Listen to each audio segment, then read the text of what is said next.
Madam, IT इंडस्ट्रीमध्ये HR जेव्हा विचारतो, की एक्स्पेक्टेड सॅलरी किती पाहिजे? त्यावेळेस बऱ्याच लोकांचा तिथं गेम होतो.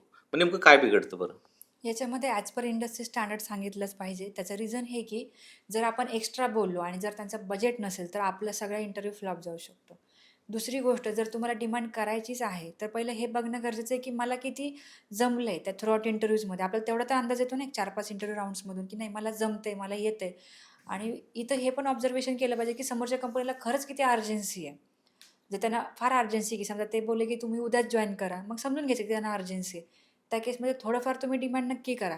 पण त्यांना हे निगोशिएबल आहे हे पण सांगा. म्हणजे एचआर जेव्हा सीनियरला बोलेल, तर त्यावेळेस सीनियरला ते विचारून बघेल की एवढं मिळू शकतं का? जर ते सीनियर बोलले नाही, तर निगोशिएबल म्हटल्यानंतर ती तुम्हाला येऊन सांगेल की नाही ठीक आहे चला तुमचं नाही पण आहे ते आम्ही देऊ शकतो. तर तुमचा चान्स फिक्स आहे.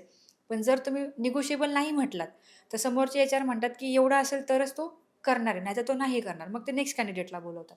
सो त्यामुळे तो गेम होण्याचा मेन रिझन हा आहे, की आपण पहिलं हे समजून घेतलं पाहिजे, की समोरची कंपनी द्यायला खरंच रेडी आहे का? निगोशिएबल करायला आपण रेडी असू तर. तुम्ही सत्ता मंच या चॅनलला आत्ता सबस्क्राईब करा.